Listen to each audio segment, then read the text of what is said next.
Assalamualaikum warahmatullahi wabarakatuh, Buya. Salam kenal.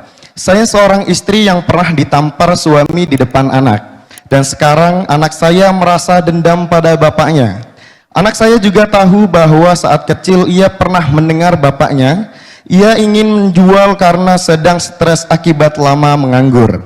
Saya ingin bertanya, Buya. Suatu siang suami menampar saya hingga telinga kanan saya berdengung, bahkan membakar banyak pakaian saya. Saya juga sering diusir dengan kata-kata kasar, bahkan nama binatang. Namun di malam hari dia tetap meminta dilayani sebagai suami. Saya merasa enggan karena masih sakit hati akibat perlakuannya tadi siang. Apakah saya berdosa jika tidak melayani suami? Terima kasih. Wassalamualaikum warahmatullahi wabarakatuh. Assalamualaikum warahmatullahi wabarakatuh. Suami nampar istri membakar baju-bajunya. Pasti gila dia. Sudah begitu malam minta dilayani. Nabi pernah menggambarkan orang semacam itu. Kedunguan, siang ditempeleng, malam digauli. Gila.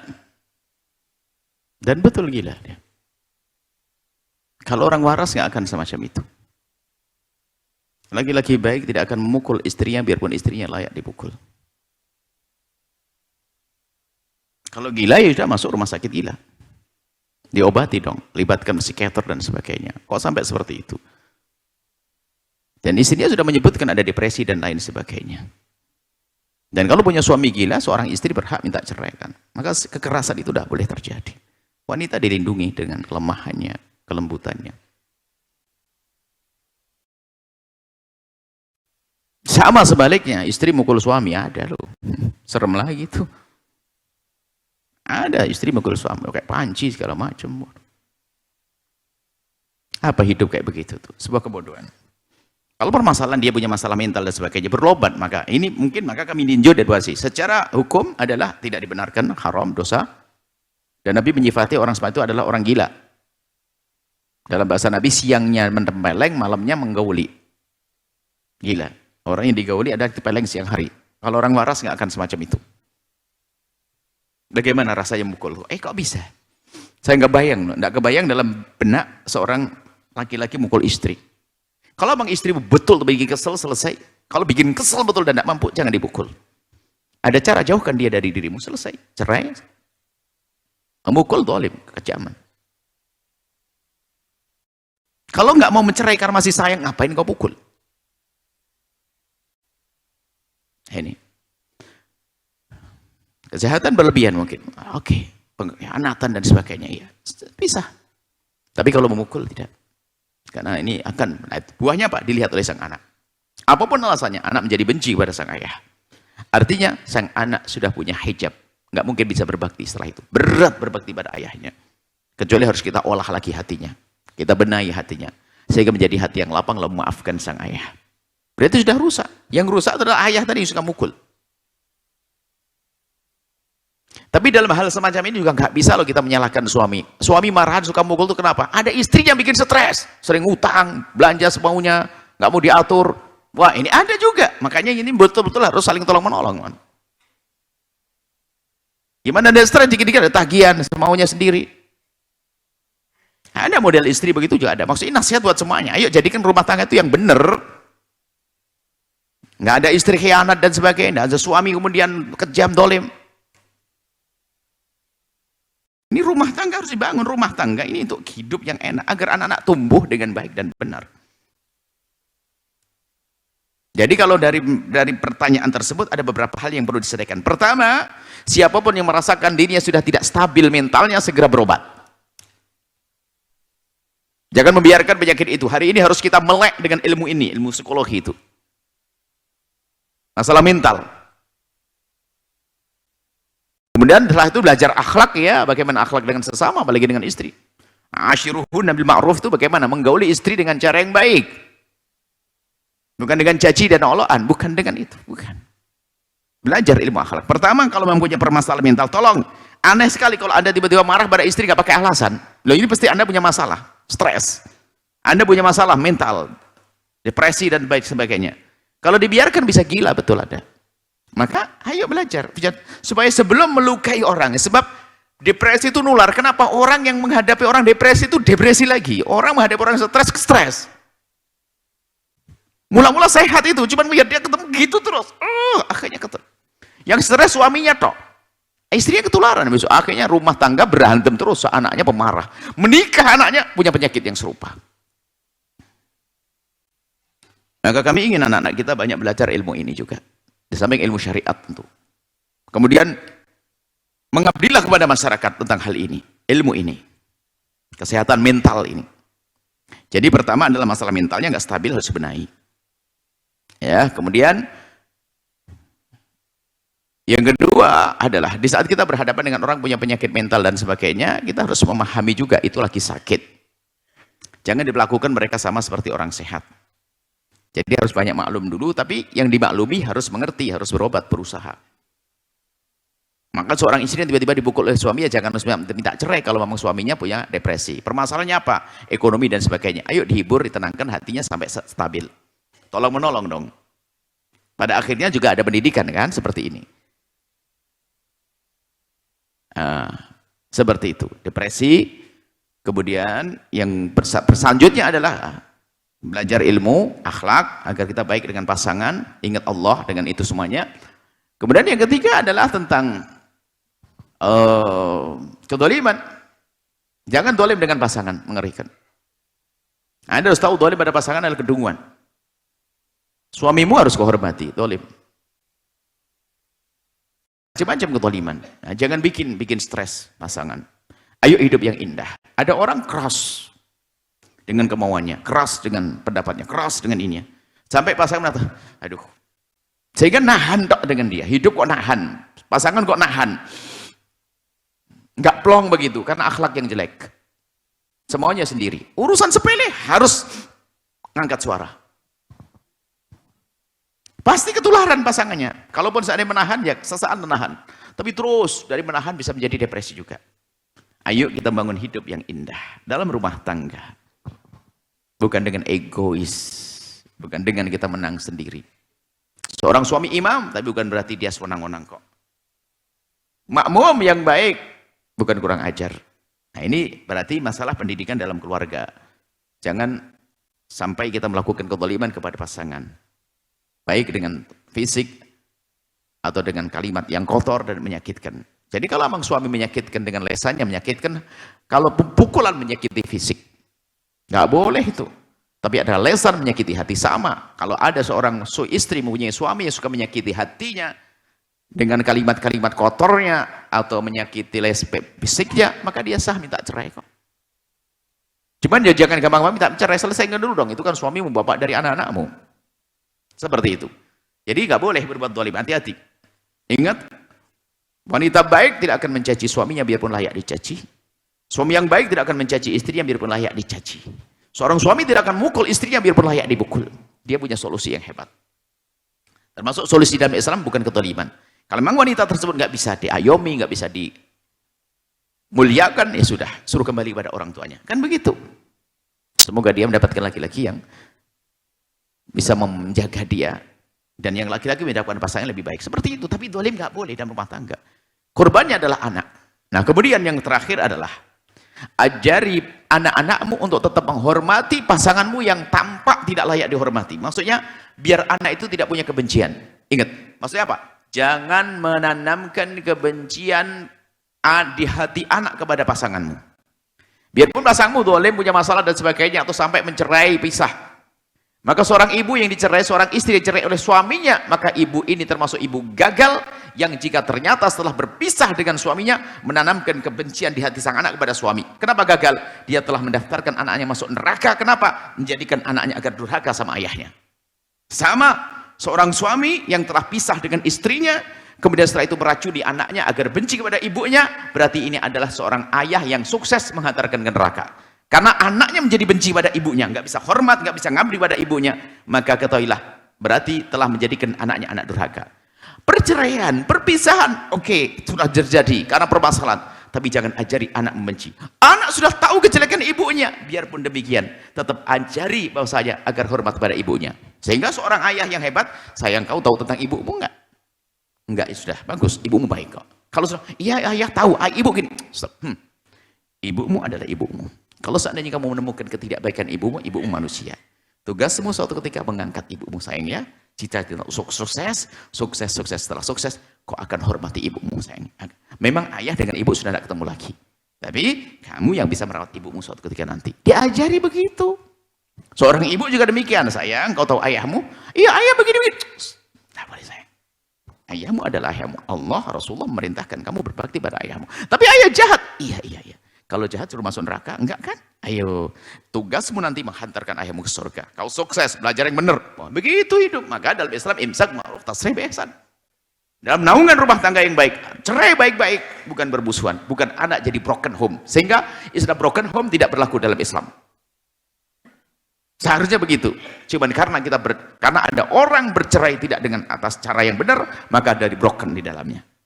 Kayak tadi, mukul-mukul terus dan sebagainya. Kalau dilanjutkan, anak menjadi benci kok. Ya lebih baik pisah dengan cara yang baik. Bisa jadi saat berpisah justru akan perhatian kepada anak, dan anak perhatian kepada ayah, dan seterusnya. Seperti itu. Semoga Allah menjaga semuanya. Tolong ya, jangan kasar dengan pasangan. Jangan dolim pada pasangan. Kemudian juga jangan bikin depresi pasangan. Jangan bikin stres pasangan. Akan tapi jadikan mereka sejuk, tenang dengan Anda. Indah rumah tangga. Kemudian ajari anak-anak kita untuk bisa berbakti pada ayahnya, pada ibunya. Itu tugas sebagai seorang suami, tugas seorang istri. Allah alam bissawab. Masya Allah, syukran jazilan Buya atas jawabannya. Selanjutnya kami berikan kesempatan kepada hadirin jamaah yang ingin bertanya langsung kepada guru kita tercinta Buya Yahya. Dengan satu pertanyaan diawali dengan salam dan salawat. Kami mulai dari jamaah laki-laki terlebih dahulu, kami silahkan.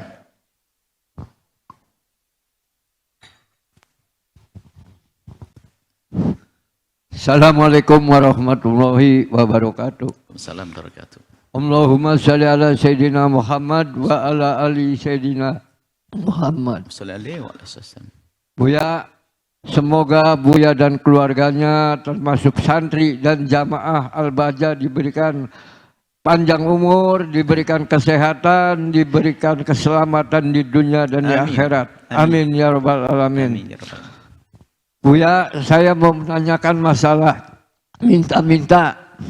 Saya sebagai marbot masjid saya 1 bulan 2 kali pengajian, acara rutinan. Nah, di waktu malamnya ada pengajian, saya selalu mengingatkan yang donatur biasa ngasih sama saya, sama untuk biaya masjid, biaya pengajian. Apakah itu termasuk minta-minta atau bukan, Pak Buya?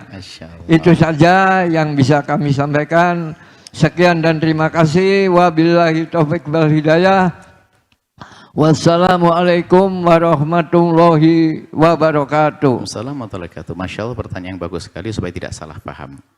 Kalau golongan yang ayahanda tercinta yang ditanyakan tadi barusan, itu bukan golongan minta-minta yang diharamkan jelek. Itu golongan yang pertama tadi. Termasuk orang yang mengambil dari orang tapi untuk diberikan untuk kemaslahatan.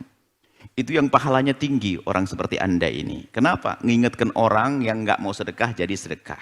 Setelah itu sedekahnya untuk kepentingan umat, bukan untuk kocek diri sendiri. Ini mah baik itu. Tapi caranya tentu dengan cara yang indah. Mengambil dengan cara yang bikin malu orang nggak boleh. Biarpun untuk masjid. Pak Haji ngambil berapa ini? Ini yang sebelahnya ada fakir ngasih 2 juta, masa Pak Haji kaya cuman 500.000? Ini kurang ajar namanya. Nggak boleh begitu. Jadi kalau ingin memberi tentang program, dibikin orang terpesona, bukan bikin dengan cara malu. Kadang caranya malu. Tanda kertas kan ada ini. Ada nih tetangganya Pak Haji, sebelahnya fakir ngasih 2 juta, masa Pak Haji ngasih 500.000 Haji. Ini kurang ajar namanya, ngajak jor-joran. Tapi kalau Anda memberitahu informasi, ayo sedekah, program masjid, kegiatan, ayo bismillah, wahai hamba terkasih Allah. Boleh sah, mengingatkan. Justru Anda dapat pahala. Biarpun nggak sedekah, dapat pahala sedekah. Ngajak orang sedekah. Kan bukan untuk kocek sendiri. Untuk program, untuk masjid, untuk musola, untuk pesantren.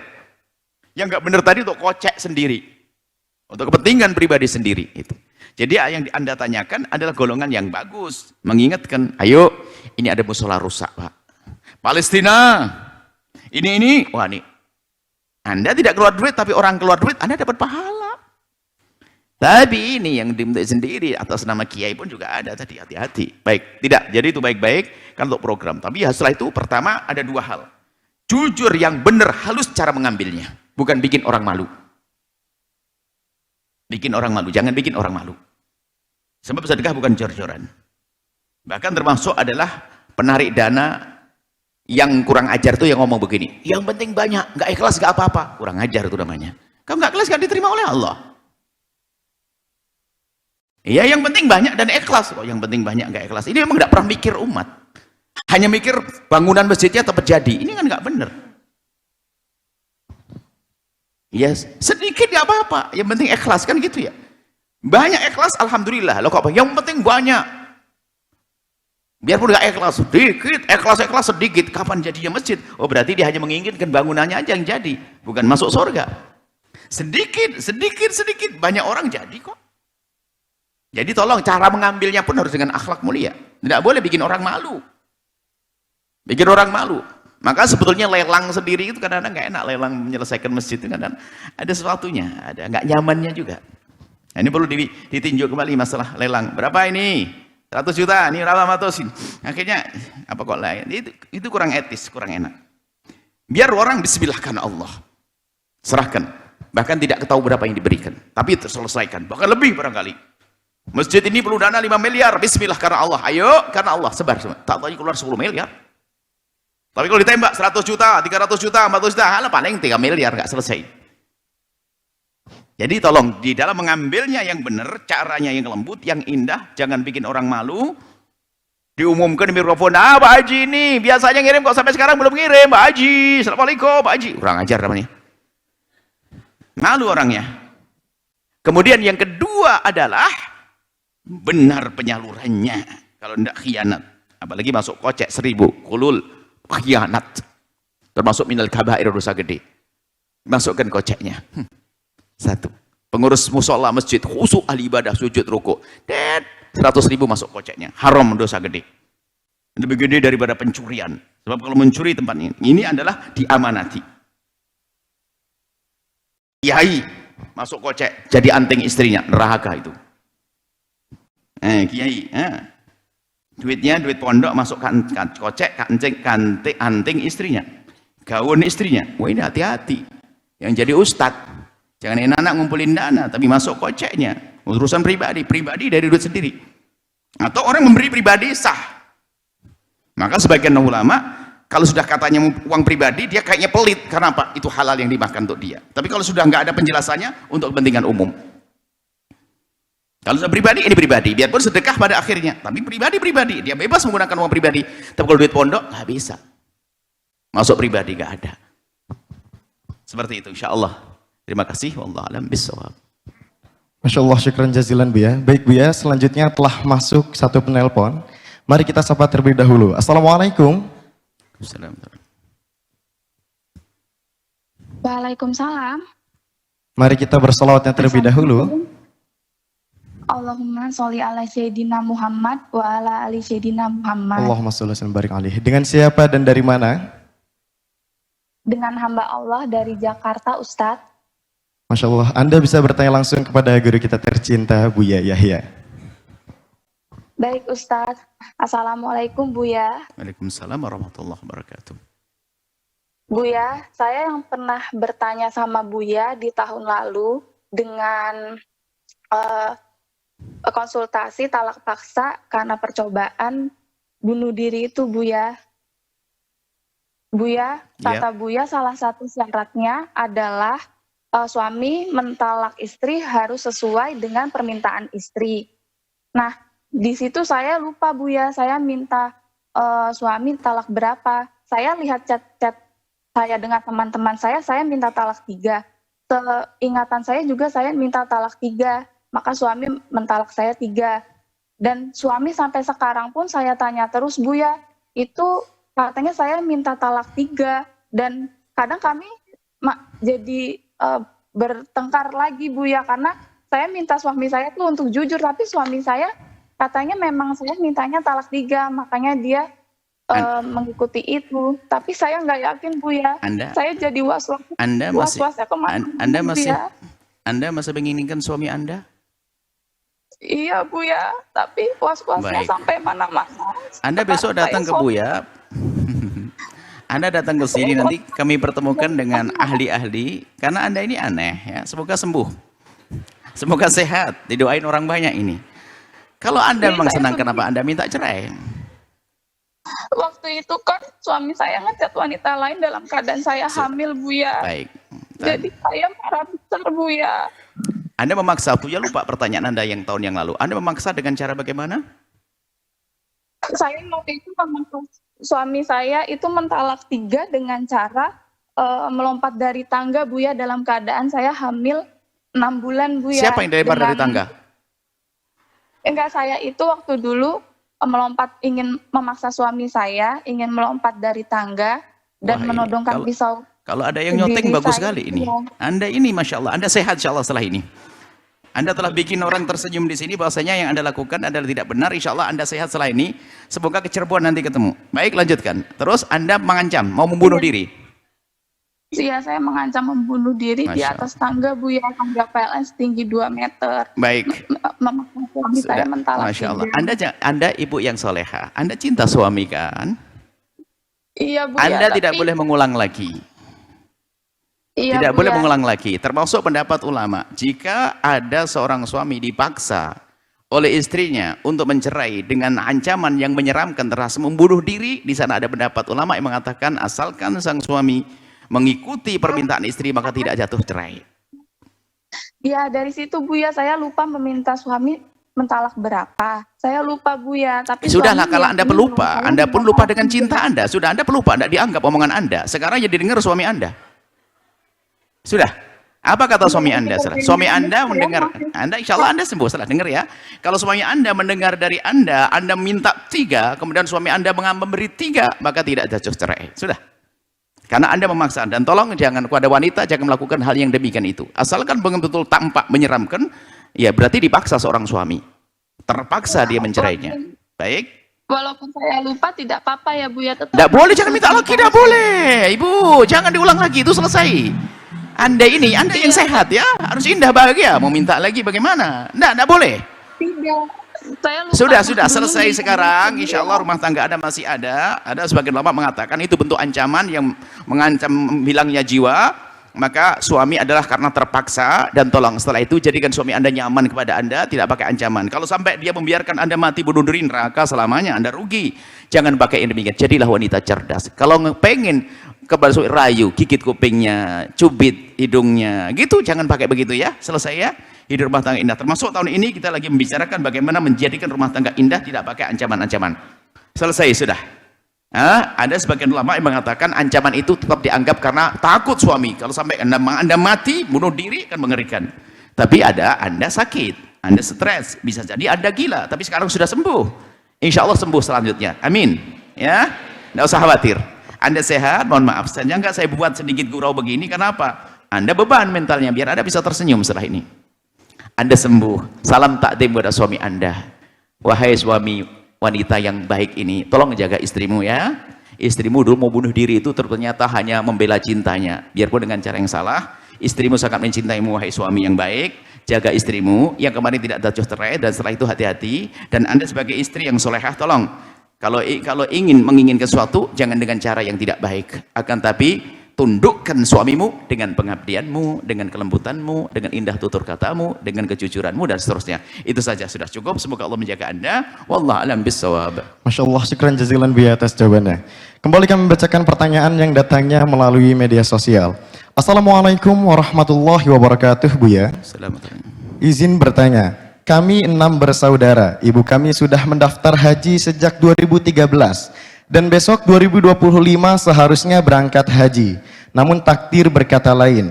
Ibu kami meninggal di tahun 2021.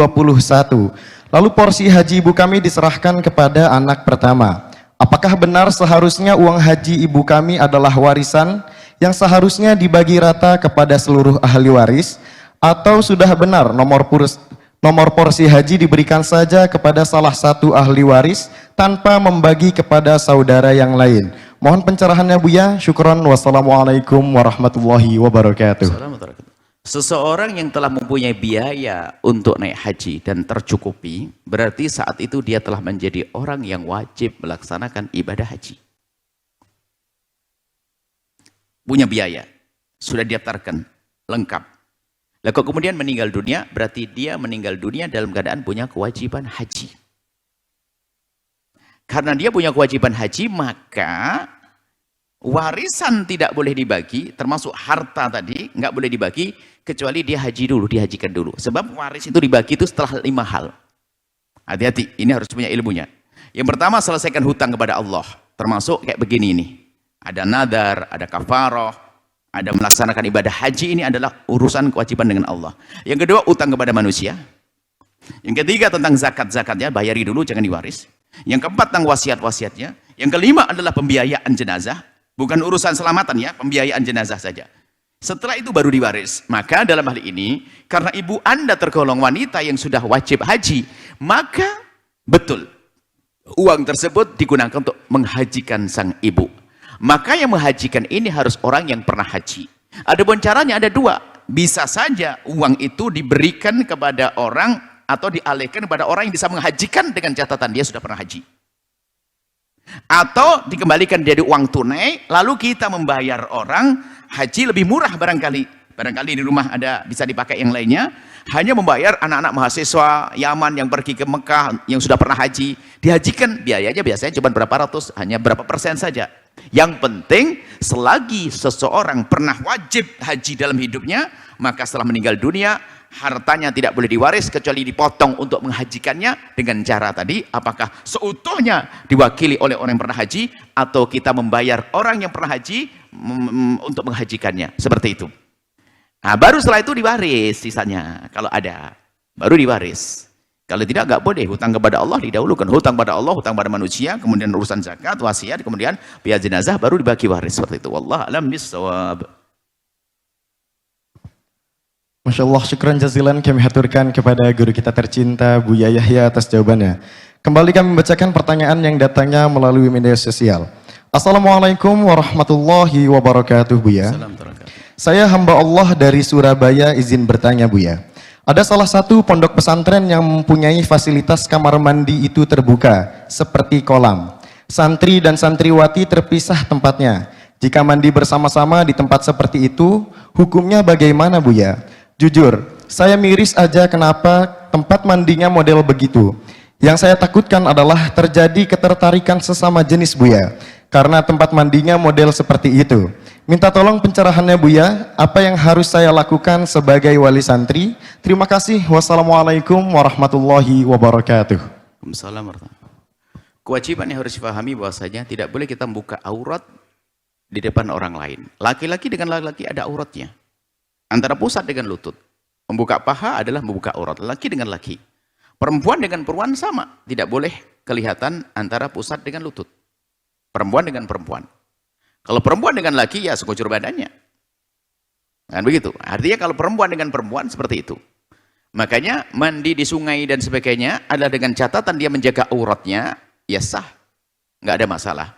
Cuman mohon maaf, namanya tempat mendidik, ya mungkin harus sebaiknya diupayakan. Ini adalah tentang derajat terendah ya, yang penting tidak dosa dulu. Karena mungkin ada orang yang belum punya toilet tapi di sungai-sungai. Masih mandi di sungai, oke. Anda mandi di sungai tapi tolong dijaga aurat. Aurat. Maka himbauan kami adalah mengutamakan, biarpun di sungai membuat penutup. Barangkali mohon maaf lagi buang air. Bagaimana menutup auratnya lagi buang air? Pasti dibuka kan? Kelihatan dari sana sini dosa, itu haram. Nah, intinya adalah bagaimana bisa menutup auratnya. Kalau harus mandi, mungkin makanya kalau ada pesantren yang kamar mandinya masih ramai-ramai semacam itu, ya tentunya yang perlu adalah pengarahan cara menggunakannya. Harus tetap menggunakan sarung atau celana, lalu diguyur, seperti itu, kemudian setelah itu pindah ke sebuah tempat, melepas baju dan celananya, ganti di tempat yang tertutup. Tidak boleh kita langsung mengatakan, oh itu dosa semuanya. Oh, mereka menjaga, bagaimana kita katakan dosa? Cuman yang lebih aman, lebih baik adalah dibuatkan toilet, kamar mandi yang tertutup, sehingga mandi itu dia bisa sebebasnya, kemudian keluar dalam keadaan sudah menutup aurat lagi. Itu adalah hal terbaik. Anda punya rasa miris, bagus, khawatir akan sesuatu yang terjadi. Semoga Anda orang yang miris dengan keadaan ini, dan Anda orang yang banyak duit, Anda datang ke pondok itu, Anda buatkan toilet. Itu baru istimewa lagi. Selama ini kita kadang menilai saja, karena kita punya pondok mungkin banyak hammamnya, banyak toiletnya, lalu melihat pondok yang belum ada toiletnya, lalu merendahkan pondok apa ini? Oh, enggak. Mungkin pertama pondok itu tidak ada duit, belum punya uang, tapi banyak santrinya, terlalu banyak santrinya, sehingga mandinya di sungai. Oke, tinggal diberi pengarahan. Tapi kalau mengkritik, menjelekkan nggak bisa dong, karena bisa jadi mereka sudah kasih pengarahan. Tolong kalau mandi tetap menjaga urat loh ya, sehingga tetap wanitanya mungkin secara umum ditutup supaya tidak dilihat kaum laki-laki. Tapi di antara perempuan-perempuan juga ada urat lah ya. Bukan perempuan dan perempuan buka urat boleh, nggak boleh. Perempuan dengan perempuan tetap ada uratnya. Bahkan ibu dengan anak ada uratnya lah. Jangan main-main. Ini adalah urusan hukum. Jadi yang pertama adalah bagus keprihatinan Anda. Tapi tidak boleh kita merendahkan, kita tanya dulu. Permasalahannya apa? Oh, permasalahannya adalah memang kurang dana. Kalau kurang dana, ayo kita berupaya untuk membantu mereka agar punya toilet. Kalau ternyata belum punya dana, jadi kalau Anda berani mengkritiki, bagus. Insya Allah Anda kaya raya, lalu menyelesaikan program ini. Kalaupun belum ada dana, mereka harus mandi. Bahkan mandi besar dan sebagainya. Tapi tolong, laki perempuan harus terpisah, betul. Kemudian setelah itu, biarpun sama-sama perempuan, tolong dengan menutup aurat. Menutup aurat, menjaga auratnya, ini dalam keadaan seperti itu. Karena tidak semua orang punya toilet. Seperti itu. Jadi, agar kita semuanya berjalan di jalan yang diridhoi oleh Allah Subhanahu wa taala, dan harus waspada. Adapun tadi yang disampaikan masalah peduli kepada sesama jenis dan sebagainya, itu bisa saja terjadi di tempat semacam itu, juga di tempat yang lain. Itu adalah masalah penyakit moral tuh, akhlak, kurang pendidikan, sehingga naudzubillah melampiaskan syahwat dengan cara yang tidak dibenarkan. Itu adalah permasalahan lain, dan bisa jadi betul itu menjadi sebab. Tapi nggak mungkin kita mengatakan lalu mencaci, enggak. Itu banyak kita nemukan pondok-pondok sudah keburu banyak santrinya, tapi ternyata toiletnya belum memenuhi. Maka di saat semacam ini buat saja tempat yang tertutup. Laki perempuan terpisah. Terpisah betul jauh. Kemudian di saat laki-laki dengan laki-laki dipantau agar cara mandinya beradab. Tidak membuka aurat. Hanya sekedar basah-basahan kepala, rambut, dada, selesai. Baru setelah itu adalah wilayah menutup aurat adalah harus tidak boleh dibuka saat itu. Atau di sungai-sungai dibuat penutup satu begitu. Intinya adalah bagaimana tetap menutup aurat. Adapun masalah fasilitas sesuai dengan kemampuan masing-masing. Bukan berarti yang tidak punya toilet lalu bebas dia boleh telanjang bulat, nggak boleh, tetap haram, dosa. Tidak ada alasan saya fakir, saya nggak punya duit, nggak. Saya kan nggak bisa buka toilet, ya. Anda tidak bisa buat toilet, tapi Anda punya kain untuk menutup badan Anda. Seperti itu. Semoga Allah menjaga semuanya, dan pesantren-pesantren yang saat ini dengan segala kekurangan, dengan ketulusan niat hati para kiai-kiainya, semoga Allah mudahkan semuanya. Sehingga punya toilet yang bersih, terhormat, sehat, ya. Memuliakan santri dan seterusnya. Wallah a'lam bishawab. Masya Allah, syukran jazilan Buya atas jawabannya. Baik Buya, telah masuk satu penelpon, mari kita sapa terlebih dahulu. Assalamualaikum. Waalaikumsalam warahmatullahi. Mari kita bersalawatnya terlebih dahulu. Allahumma sholli wa sallim wa barik ala Muhammad wa ala ali Muhammad. Allahumma sholli wa barik ala Muhammad. Dengan siapa dan dari mana? Dengan hamba Allah di Pekalongan. Masya Allah. Baik Bapak, bisa bertanya langsung kepada guru kita tercinta, Buya Yahya. Assalamualaikum Buya. Waalaikumsalam warahmatullahi wabarakatuh. Di dalam Al-Quran itu ada penggalan ayat yang berbunyi wallahu la yahdil qaumal fasiqin, wallahu la yahdil qaumal zalimin, wallahu la yahdil qaumal kafirin. Bahkan ada yang pakai innallaha la yahdil qaumal fasiqin. Tapi dalam kenyataannya, dalam kehidupan ini banyak orang fasik, orang zalim, bahkan orang kafir yang akhirnya mendapat hidayah dan menjalankan Islam dengan baik. Lalu bagaimana dengan ayat tersebut? Terima kasih. Wassalamualaikum warahmatullahi wabarakatuh. Waalaikumsalam warahmatullahi wabarakatuh. Disebutkan bahwasanya ada 3, fasikin, zalimin, kafirin. Masalah hidayah. Nah, nanti ada seiring dengan ini masalah orang yang tidak menjalankan hukum. Malam yakum ma'zalallahu ulaika humudz zalimun kafirun fasikun, ada sama 3. Jadi kalau kita perhatikan ayat-ayat ini, tentu ada maksud siapa yang ada di dalamnya, bukan orang yang sama. Jadi yang dikatakan fasik, zalim, kemudian kafir. Ini beda orangnya. Ini ada 2 model. Tadi masalah hidayah, ini masalah hukum. Menjalankan hukum sama hidayah. Itu kurang lebih mirip dalam memahaminya. Jadi orangnya berbeda. Di sana ada, ini perlu kami ikutkan dengan sambungkan tentang ayat yang man lam yahkum dengan masalah hidayah ini, karena ada orang yang ekstrim, man lam yahkum bi anzal fa ulaika humul kafirun. Barang siapa yang tidak menjalankan hukum Allah, maka dia menjadi kafir. Sehingga semua di negeri ini kafir semua. Oh, enggak begitu, ada. Ada man lam yahkum bi Allah fa ulaika humul fasiqun wa mudzalimun. Di sini juga begitu. Nah, kalau kita maknanya tidak ada ayat Al-Qur'an bertentangan, tentu ada siapa yang dimaksud di dalamnya. Berbeda-beda manusia. Allah tidak akan memberikan hidayah kepada orang fasik di saat kefasikannya menguasainya. Maka di saat dia menghentikan kefasikannya bisa mendapatkan hidayah setelah itu. Artinya tidak ada, kita tidak akan ada pertentangan di dalam Al-Qur'an. Kalaupun ada pertentangan, kesalahpahaman kita. Orang melakukan kezaliman, ini sebagai rambu-rambu bagi kita. Kefasikan menjadikan orang jauh dari hidayah.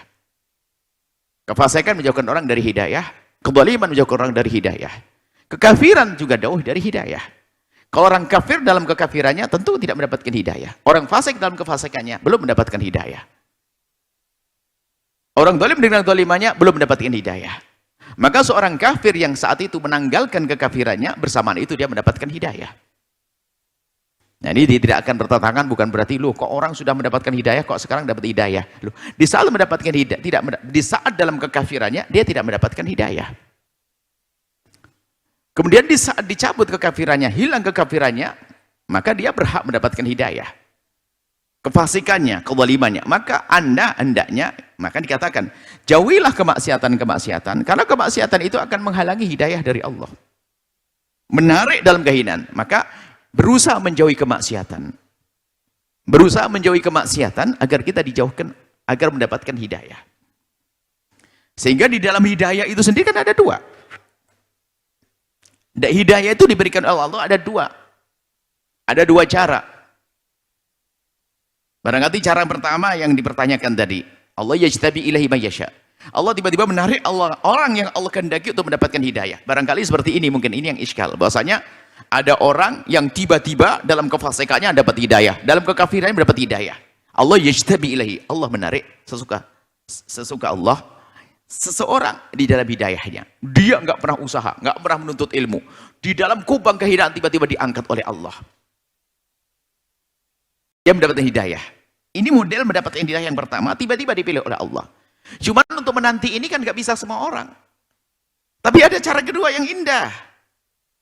Wa yahdi ilaihi may yunib, dan Allah akan berikan petunjuk kepada siapapun yang berusaha. Lah, berusaha meninggalkan kefasikannya, meninggalkan kekafirannya, meninggalkan kebodohannya, Allahu yahdi. Allah memberikan hidayah. Maka ayo kita mengambil bagian yang kedua ini. Usaha Anda datang ke sini, dan biarpun saat ini Anda dalam kefasikan misalnya, tapi ternyata Anda berusaha menghindari kefasikan, Anda siap untuk mendapat hidayah dari Allah. Kemudian di saat seorang kafir, seorang zalim, seorang fasik, di saat mendapatkan hidayah, berarti saat itu sudah menanggalkan kefasikannya saat itu.